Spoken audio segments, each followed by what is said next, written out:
everyone, today we are revising Caro 2020 clauses and its name. So start. So for the first 5 clauses you need to learn this. First one is PP, inventory, leaks, this and this. After this I will start. So clause number 6 यानी छठी का दूध यानी cost records. Okay. Clause number 7 हमारे साथ साथ क्या रहता है, हर महीने statutory dues. Close number 8 communicate नहीं करा भाई, यहाँ पे हमने कम्युनिकेट क्या नहीं करा, इनकम को कम्युनिकेट नहीं करा. क्लोज नंबर 9 यानी नो, नहीं क्या नहीं, लोन नहीं लेना चाहिए. क्लोज नंबर 10 IPO FPO, कैसे रात को 10 बजे तक काम करना पड़ेगा IPO FPO के लिए. तो क्लोज नंबर 10. क्लोज नंबर 11 यानी फ्रॉड. अब देखो यहाँ से ना कहानी चलेगी, अब उस कहानी को याद करता है फटाफट. फ्रॉड हुआ, शक किस पे गया, निधि पे, तो यानी निधि कंपनी. निधि पे शक क्यों हुआ, क्योंकि वो रिलेटेड पार्टी थी, तो यहाँ रिलेटेड पार्टी का क्लोज हो गया.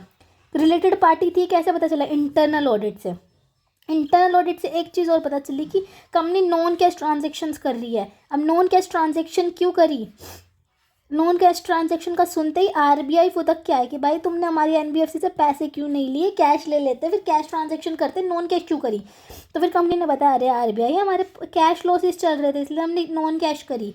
फिर RBI ने कहा अच्छा, इतने कैश लॉसेस थे कि ऑडिटर को रिज़ाइन देना पड़ गया. ऑडिटर के रिज़ाइन का 2 कारण थे, एक तो कैश लॉस, दूसरा गोइंग कंसर्न की वजह से कंपनी के पास पैसे नहीं थे तो कंपनी को ना चाहते हुए भी अनस्पेंड CSR का अमाउंट यूटिलाइज करना पड़ा.